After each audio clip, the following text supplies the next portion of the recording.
Marc Tomassi. Merci beaucoup. Merci, merci pour l'introduction. Donc oui, bah, on va continuer en fait un peu sur cette lancée de parler d'algorithmes de descente par coordonnées. Bon, moi je vais m'intéresser à un aspect un petit peu différent puisqu'on va pas spécialement chercher à l'accélérer, mais plus à l'appliquer à un cas où on essaye de faire attention à la confidentialité des données d'entraînement sur lesquelles on apprend un modèle. Euh, donc en fait, ce qu'on sait maintenant, c'est que quand on entraîne sans faire spécialement attention à la façon dont on utilise les données, quand on entraîne un modèle sans faire attention à ça, les modèles qu'on a appris à la fin ont une forte tendance à laisser transparaître et en fait à faire fuiter presque directement des fois les points qu'il peut y avoir dans les données à la base. Et ces données, comme elles peuvent être assez sensibles, ça peut être par exemple des données de santé, on aimerait bien faire en sorte que ce ne soit pas le cas. Et donc, pour faire ça, en fait, ce qu'on essaye de faire, c'est qu'on essaye d'adapter en fait cette procédure d'entraînement de façon à avoir une garantie un peu formelle de respect de cette confidentialité des données. Donc, avant de voir comment on formalise, comment on change un peu cette procédure d'entraînement, on peut parler un peu de comment on formalise cette notion de confidentialité. Donc une notion qui est assez standard maintenant et assez largement utilisée, c'est cette idée de confidentialité différentielle. Donc, qui est en fait une propriété disons, d'un algorithme qui a un caractère, disons, stochastique, qui prend des données en entrée et qui donne un résultat. Donc, par exemple, typiquement ici, notre procédure d'entraînement de modèle.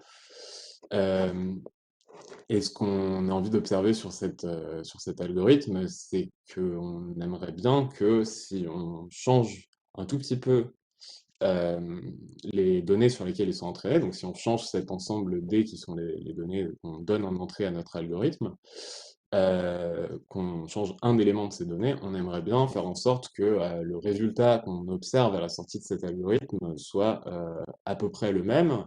Et on quantifie cette idée d'à peu près le même en disant que bah, en fait, la probabilité d'observer un certain résultat doit être assez proche de la probabilité d'observer le même résultat sur les données, on aurait changé un seul point. Donc, c'est ce qui est quantifié par cette équation, avec en fait ces epsilon et delta qui sont une notion de budget de confidentialité un peu, qui quantifie cet écart. Donc, on essaye d'avoir ces valeurs relativement faibles pour avoir une garantie sensée.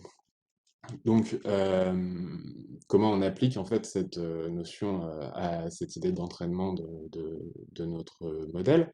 En fait, on peut simplement revenir au problème de minimisation du risque empirique, où ben, assez directement, en fait, on a nos points de données, donc qui sont des points où on a des variables, des étiquettes, on a un espace de fonction d'hypothèse avec un paramètre, et on essaye de trouver ce paramètre de façon à ce que une certaine fonction de perte soit minimale sur nos données. Donc ça, c'est le problème de minimisation du risque empirique. En fait, on peut rajouter une contrainte sur ce problème-là et on obtient donc ce qu'on appelle le problème de minimisation du risque empirique privé, qui consiste en fait à essayer de trouver une solution approchée de cette valeur de W étoile qui minimise cette fonction, en respectant cette notion de confidentialité différentielle. Donc, il y a tout un tas de façons de faire ça. Peut-être qu'une des plus populaires, c'est une approche qui est basée sur l'algorithme de descente de gradient en stochastique, qui est en fait assez proche de l'algorithme de descente de gradient classique, sauf que à la place d'utiliser directement notre estimateur du gradient ici, on va en fait utiliser une version un peu perturbée où on aura rajouté un bruit qui a une certaine échelle qui, pour l'instant, est un paramètre de notre algorithme. Donc ça marche, et on a des garanties pour des fonctions convexes, et si la fonction est en plus smooth, donc si ces gradients sont Lipschitz, on a aussi des algorithmes qui fonctionnent bien. Donc ça, c'est des choses qui existent. Et ce qui est intéressant, en fait, c'est qu'on peut trouver une valeur de cette échelle de bruit sigma qui fonctionne bien, et notamment, en fait, qui dépendent de cette notion qu'on appelle la sensitivité, qui est en fait le changement qui peut occurrer qui peut arriver dans le gradient si on change le point sur lequel il est calculé. Et à partir de ça, en fait, on arrive à définir une valeur de cette échelle de bruit qui dépend donc de cette sensitivité, qui grandit avec la sensitivité. Donc, plus un point a un impact fort sur le calcul du gradient, plus en fait, on va devoir rajouter de bruit. Et pareil, qui grandit avec le nombre d'itérations qu'on va faire dans cet algorithme, dans notre algorithme. Donc, on voit qu'il va y avoir en fait une forme d'équilibre à trouver entre faire assez d'itérations pour arriver assez proche d'un résultat, mais pas trop pour pas avoir à rajouter trop de bruit. Et en fait, bon, en pratique, on n'utilisera pas tout à fait ça. En pratique, en fait, cette valeur, bon, là, comme je l'ai défini ici, ça a presque l'air gentil, mais ça peut être un peu compliqué à trouver, ou simplement, en fait, être assez grand. Donc en pratique, on va un peu imposer une borne sur la valeur des gradients qu'on utilise, et donc c'est ce qu'on appelle le clipping, donc c'est le bornement des gradients, où en fait tout simplement si le gradient devient trop grand, on va un peu le remettre à une certaine échelle qui correspond à un paramètre qu'on va aussi donner à notre algorithme. Et donc ce changement de paramètre, ça a une conséquence assez importante qui est que la sensitivité va être bornée. Donc ça, c'est un peu petite parenthèse sur l'aspect pratique. Et en fait, ce qui est donc intéressant avec cet algorithme dont je vous parlais, c'est que en fait, il est assez efficace et on peut mesurer cette efficacité en regardant en fait simplement l'espérance de cette différence entre la valeur observée de la fonction objective et sa valeur optimale. Donc on sait plusieurs choses là-dessus, notamment on connaît en fait une minoration, on sait que on ne peut pas donner un algorithme général qui sur n'importe quelle fonction, sur ce problème de minimisation empirique, avec cette contrainte, va donner un résultat aussi proche que ce qu'on veut du résultat optimal. Donc on a cette borne inférieure qui existe, et ce qui est particulièrement intéressant avec les algorithmes existants, c'est que en fait, on arrive quasiment à quelques facteurs logarithmiques près, on arrive à ce niveau de précision.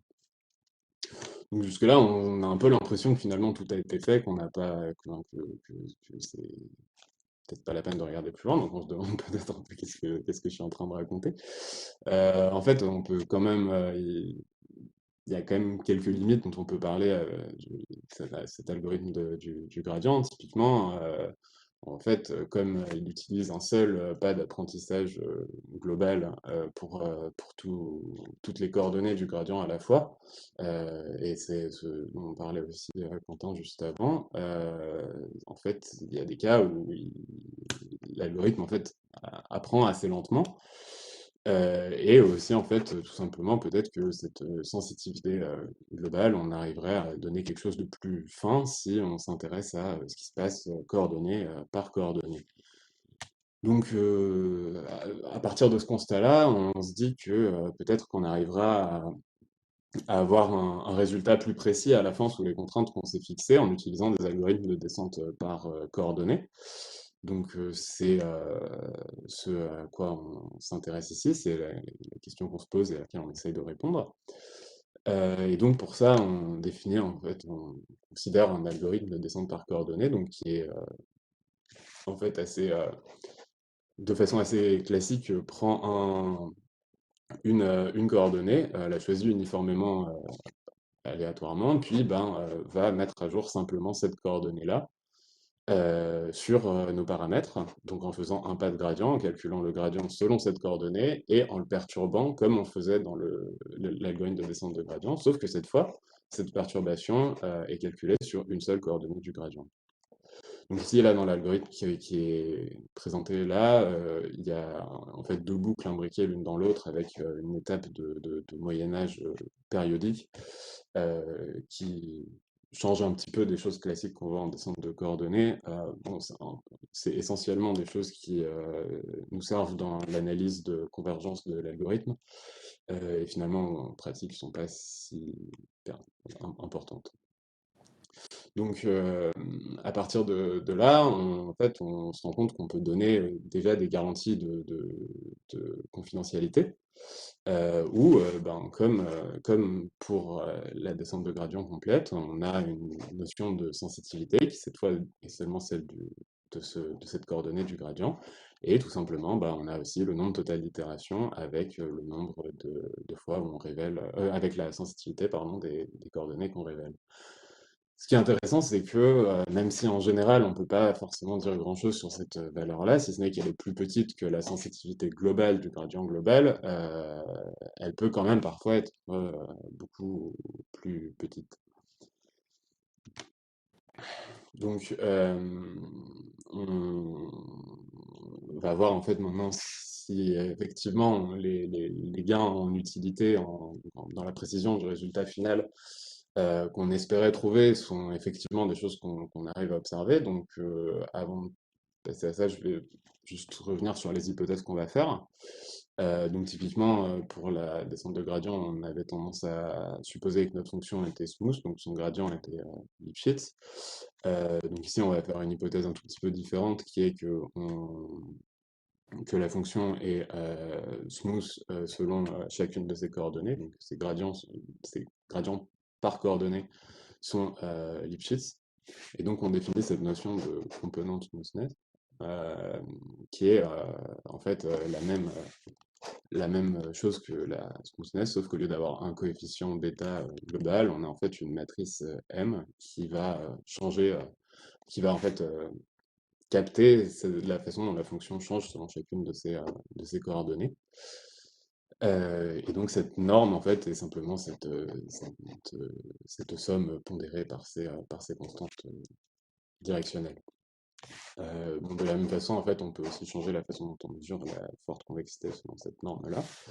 Et avec ces hypothèses-là sur notre fonction, on peut donner des résultats d'utilité sur donc toujours cette même quantité.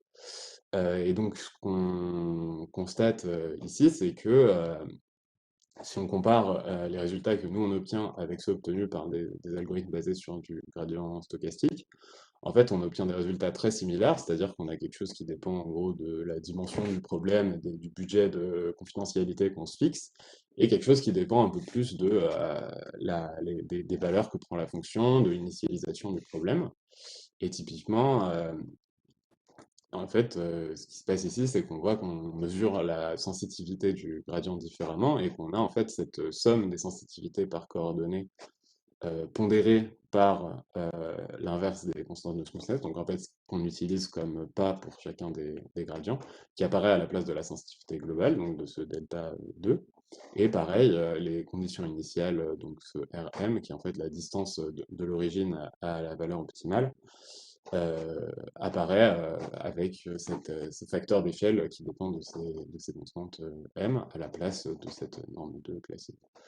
Bon, on a aussi des résultats pour des fonctions supposées fortement convexes, mais je vais plus parler plus en détail de ce qui se passe sous l'hypothèse sous la seule hypothèse de convexité et de smoothness.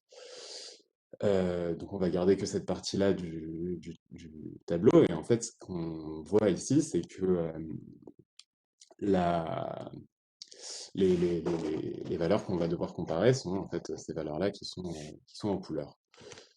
Donc, ben, pour ça, en fait, on va un peu s'intéresser au ratio entre les deux, et on va voir un peu les différentes valeurs qu'ils peuvent prendre. Donc, un premier cas qui est peut-être important, c'est le cas où, en fait, le fait de mesurer plus finement ces constantes directionnelles a pas forcément d'impact important sur et en fait pas tellement plus fin que de mesurer globalement, puisque ces constantes directionnelles vont toutes être égales. Et dans ce cas, il peut se passer des choses assez différentes qui dépendent essentiellement de la façon dont les coordonnées du gradient sont réparties dans le moment où on calcule chacun des gradients. Et ce qu'on observe, c'est que en fait, dans ce cas-là, notre algorithme, il va globalement jamais vraiment être meilleur, ou en tout cas, il va pouvoir en être assez proche, mais pas être meilleur dans ce cas-là. Et parfois peut être en fait même pas mal moins bien. Donc jusque-là, on se dit, bon, pour l'instant, on s'en sort pas si bien que ça, et visiblement, on a besoin de mesurer correctement ces sensitivités par coordonnées pour s'en sortir. Bon, en fait, il y a quand même un autre cas qui est plus intéressant, qui est en fait un cas où il y a une des coordonnées qui domine complètement les autres, donc où cette constante de smoothness est beaucoup plus grande que les autres, et où en fait on part relativement proche de cette coordonnée, de la valeur optimale de cette coordonnée par rapport aux autres. Et dans ce cas-là, en fait, la valeur de ce ratio-là enfin, est en fait plus petite que 1 sur P. Et donc, qu'est-ce que ça veut dire? Ça veut dire que dans ce cas-là, l'algorithme de descente par coordonnées va en fait donner un résultat qui peut être P fois, ou même peut-être plus que P fois selon la répartition de ces constantes de smoothness, mais peut être en tout cas bien meilleur que le résultat donné par la descente de gradient. Donc, fort de ce constat, on va essayer d'observer un peu ça en pratique. Et donc, pour essayer d'observer ces choses-là, on va se placer dans un contexte de régression linéaire, puisque dans ce contexte, globalement, on arrive assez bien à contrôler les valeurs des constantes de smoothness enfin, en fait, un peu tous les paramètres du problème. Et un premier cas intéressant à regarder, en fait, ça correspond un peu à ce cas où notre algorithme est attendu, on s'attend à ce qu'il se comporte de façon plus efficace sur ce problème. C'est le cas où il y a des variables qui sont plus petites, mais où on part en fait finalement assez loin de leur valeur optimale. Alors ici, on constate quelque chose, c'est que tout à l'heure, je vous avais dit qu'au lieu d'utiliser la sensitivité du gradient, on coupait le gradient et on utilisait cette valeur coupée pour rajouter du bruit et garantir la sensitivité. Donc ici, ben, comme on rajoute du bruit sur les coordonnées une par une, on va devoir faire la même chose, utiliser cette même idée de clipping, mais en coupant ces gradients coordonnée par coordonnée. Donc, qu'est-ce que ça implique? Ça implique qu'il faut essayer de choisir ces coordonnées correctement. Donc, une première façon de faire, c'est de se dire qu'on va les choisir en fait uniformément. Et donc là, c'est ce qu'on voit sur la courbe verte avec des petits plus, donc là qui est tout en haut. Dans ce cas-là, on voit qu'on n'apprend pas grand-chose et que finalement, on reste en fait à peu près au même niveau que SGD. Donc on a besoin de trouver une façon un peu plus subtile de faire ça, et en fait, il découle un peu de notre analyse qu'on devrait choisir cette valeur proportionnelle à cette quantité-là, qui correspond en gros à une espèce de notion de répartition de ces constantes de smoothness directionnelle.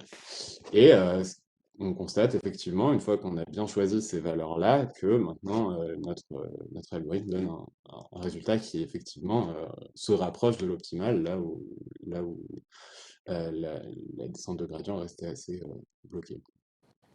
Bon, après, il y a d'autres cas où les choses se passent de façon moins spectaculaire, ou notamment dans le cas où les choses sont très équilibrées, donc où les constantes de smoothness sont assez équilibrées, donc où on relie toujours à cette notion de variance et de maximale de valeur maximale de chacune des variables.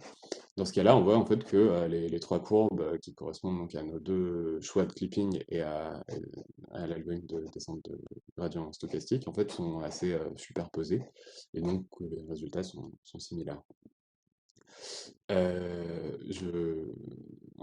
dernier cas que je juste mentionner rapidement, c'est en fait ce cas où une des coordonnées dominent toutes les autres, et où c'est peut-être là qu'il y a le plus de travail à faire, disons, pour avancer vers l'optimal. Où dans ce cas, on retrouve aussi quelque chose de similaire à ce à quoi on s'attendait théoriquement, où SGD cette fois est meilleur. Mais on constate que nos choix de valeur de clipping permet toujours de s'en sortir mieux que le choix uniforme. Donc, pour conclure un peu cette présentation, essentiellement ce qu'on constate, c'est que en procédant par descente de coordonnées dans ce cadre de confidentialité, on doit faire plus d'accès à la base de données. Donc on a un problème lié à ça puisqu'on doit rajouter plus de bruit, mais qu'en fait on va pouvoir utiliser des pas plus grands et on va pouvoir et les gradients calculés ont une sensitivité plus faible, donc on va pouvoir ajouter moins de bruit et ces choses vont potentiellement pouvoir se compenser euh, si on arrive à choisir correctement ces valeurs de clipping. Donc, dans l'idée, pour l'instant, c'est des résultats qui sont peut-être encore assez préliminaires, mais on compte essayer d'étendre ça à des cas typiquement composites où les algorithmes de descente par coordonnées sont connus pour se comporter de façon assez efficace et on pense qu'il y a probablement moyen d'obtenir des résultats plus intéressants en adaptant un peu les valeurs de clipping au fil de l'optimisation ou en choisissant un peu mieux les coordonnées qu'avec un choix uniforme. Voilà, merci beaucoup pour votre attention et j'écoute vos questions. Merci beaucoup pour ce très bel exposé. Alors, y a-t-il des questions?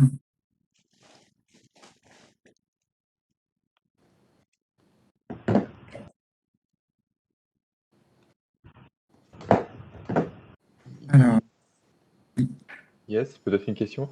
Du coup, tu as montré ce qui se passait dans le cas convexe, mais du coup, dans le cas fortement convexe, est-ce que tu peux pas euh, t'en sortir dans le sens où tu as une des quantités, je pense, qui va être bien plus favorable pour les sons par coordonnées, non?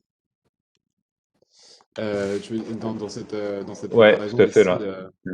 Le mu M, il va être beaucoup plus euh, petit, j'imagine, c'est ça, non plus grand. oui, en principe, il devrait être plus grand.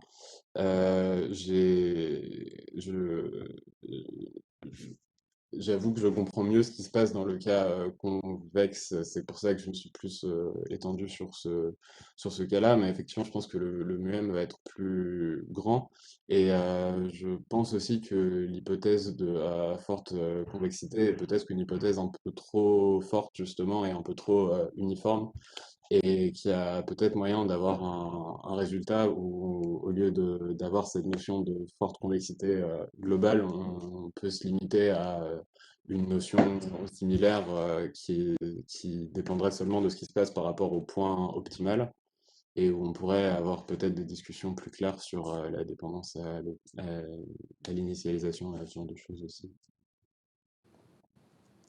Ok, ok. Parce que il me semble que dans certains cas, on peut montrer que mu-m va être p fois plus grand que mu2.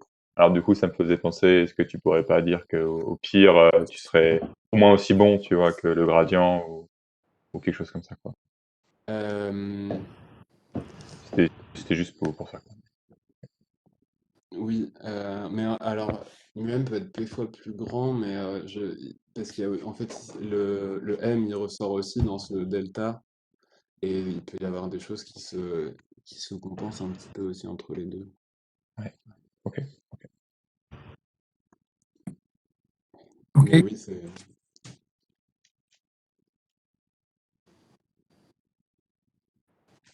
merci beaucoup. Je crois que Yves aussi a une question.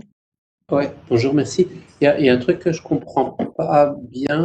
Je vois pas apparaître le conditionnement du problème, hein, et pourtant on se doute qu'il doit être quelque part. Alors où est-ce qu'il est?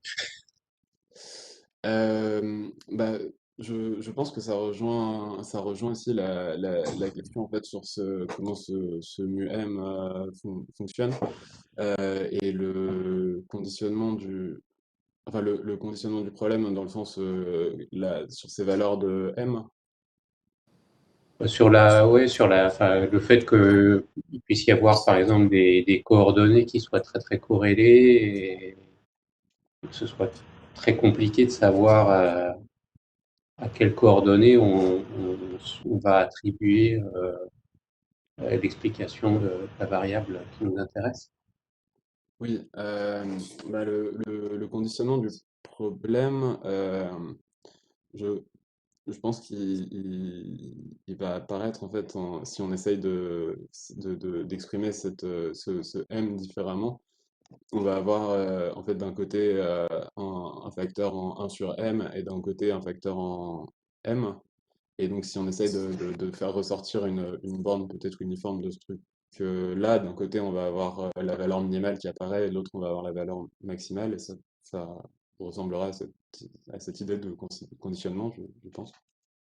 Ok, merci.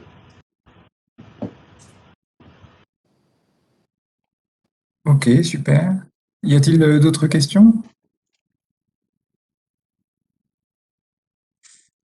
Ok, ben, je vous remercie beaucoup pour le talk et les questions Et euh, merci pour votre attention.